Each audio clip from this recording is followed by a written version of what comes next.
Guys इस समय social media पे यूसुफ पठान को गद्दार कह रहे हैं। अब मतलब बहुत से लोग ऐसे आ रहे हैं और कह रहे हैं कि यूसुफ पठान गद्दार है। मतलब क्योंकि उनके पास एक अच्छी अपॉर्चुनिटी थी कि वो भारत को दुनिया में रिप्रेजेंट कर सकते थे, वो भी इस तरीके से कि आपको तो इस समय पता है कि रिसेंट में क्या इंडिया और पाकिस्तान के बीच में कॉन्फ्लिक्ट हुआ था, जिसमें आप सभी को तो पता है कि पाकिस्तान ने कितनी मतलब शर्मनाक हरकत जो है वो करी थी। तो इसी से रिलेटिव पूरे देश में, पूरी दुनिया में वो यूसुफ पठान को बस इसके ऊपर थोड़ा सा बात करनी थी कि पाकिस्तान का इस समय दुनिया में क्या रवैया है, उनकी क्या हरकत है। मतलब इतनी सी बात थी, वो बोलना था, जिसके लिए हमारे माननीय प्रधानमंत्री नरेंद्र मोदी ने टोटल 50 ऐसे कैंडिडेट थे जो एमपी थे, जिनको चुना था कि वो अपने भारत को रिप्रेजेंट करेंगे जगह जगह पे और बताएंगे कि पाकिस्तान ने मतलब किस तरीके से जो है बहुत शर्मनाक हरकत जो है वो करी है, जिसके बाद इंडिया ने ऑपरेशन सिंदूर जो है वो चलाया था।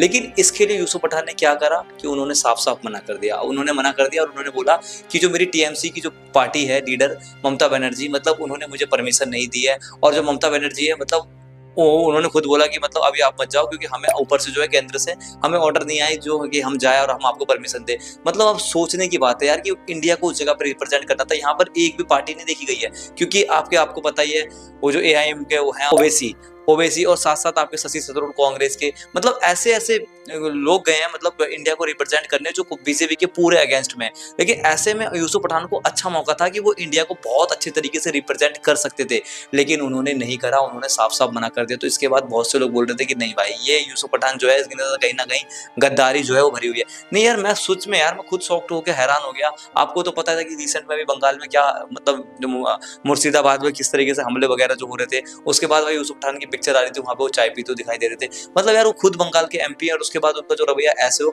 वैसे अगर खिलाड़ी की बात करें तो वो बहुत जेन्युइन खिलाड़ी है, उनका जो बिहेवियर है बहुत ज्यादा शांत खिलाड़ी है। आईपीएल में इससे पहले आपको तो पता ही ना, इंडिया के लिए सबसे तेज सेंचुरी मारने का जो रिकॉर्ड है वो यूसुफ पठान के नामी है, जिन्होंने 37 बॉलों पे आईपीएल में सेंचुरी मारी थी 2009 में मुंबई इंडियंस के खिलाफ। 9 या आई थिंक 10 में मारी थी मुंबई इंडियंस के खिलाफ। लेकिन उसके बाद देखो भाई, उनका जो रिकॉर्ड है बहुत लंबे समय तक चला। उसके बाद उनका जो वैभव सूर्यवंशी जो है, उन्होंने उनका रिकॉर्ड जो तोड़ा 35 बॉलों पर सेंचुरी मार के। लेकिन आप खुद सोचो, जो बंदा इंडिया को रिप्रेजेंट कर चुका है, इंडिया के लिए क्रिकेट खेला, अच्छा खासा इंडिया के लिए क्रिकेट खेला है, इंडिया के लिए सेंचुरी मारी है, यहाँ तक कि 2007 का जो टी20 वर्ल्ड कप है उसमें भी आपके हमने देखा यूसुफ पठान खेलते हुए हमें दिखाई दिया। साथ साथ 2011 का भी जो वर्ल्ड कप था, ओडीआई वर्ल्ड कप, उसके अंदर भी यूसुफ पठान जो थे वो खेलते थे, इंडिया को उन्होंने वहां पे रिप्रेजेंट किया था। यार सोचने की बात है, जो बंदा इंडिया को वर्ल्ड कप में रिप्रेजेंट कर सकता है वो थोड़े से शब्द नहीं बोल सकता, मतलब इंडिया को रिप्रेजेंट नहीं कर सकता। बोलना ही क्या था यार।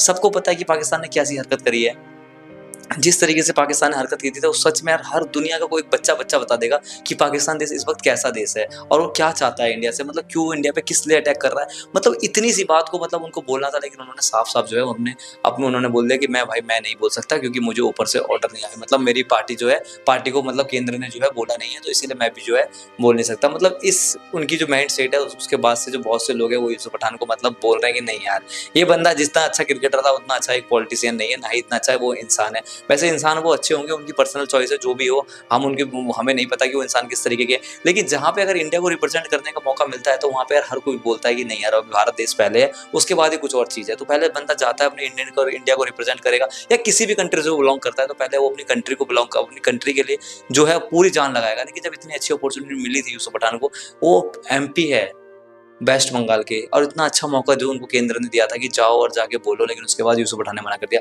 तो ऐसे में जितने भी लोग हैं वो सोशल मीडिया पे इस समय यूसुफ पठान को बिल्कुल भी पसंद नहीं कर रहे हैं। अब इसीलिए उनको पसंद नहीं कर रहे क्योंकि उन्होंने जो इतनी अच्छी अपॉर्चुनिटी थी वो उन्होंने गवा दी। खैर, अब यूसुफ पठान की माइंडसेट क्या है वो तो यूसुफ पठान ही जाने, क्योंकि जिस तरीके के वो शांत पर्सन है, लगता नहीं था हमें कि वो ऐसे होंगे कि वो मतलब इतना अच्छा मौका जो है वो गवा देंगे। खैर, यूसुफ पठान के मन में भी कुछ चल रहा हो, क्या पता कुछ सोच कर बैठे हो कि अगर ये बोल दूं तो कुछ ज्यादा मेरी पार्टी को लॉस हो जाएगा, मुझे वोट नहीं मिलेंगे, कुछ ऐसा कुछ उन्होंने सोचा हो। इस तरह उन्होंने रिप्रेजेंट नहीं करा, उनको ऐसा लगा होगा कि अगर मैं इस इधर से जाके अगर बोलूंगा तो फिर शायद इससे बीजेपी को फायदा मिलेगा, तो इसीलिए शायद उन्होंने बोल दिया कि नहीं मैं बोलूंगा। लेकिन खैर, यहाँ पे बीजेपी की बात नहीं थी, यहाँ पे देश की बात थी। तो चाहते तो यूसुफ पठान कर सकते थे। खैर कोई नहीं, इस तरीके से हम किसी को जज भी नहीं कर सकते। क्या पता यूसुफ पठान के अच्छे पॉजिटिव माइंड के साथ उनके माइंड में कुछ और हो, इसीलिए उन्होंने करने से मना कर दिया। खैर, मिलते हैं दोस्तों फिर आपसे अगले वीडियो में। आज के लिए इतना, that's it, thank you, bye.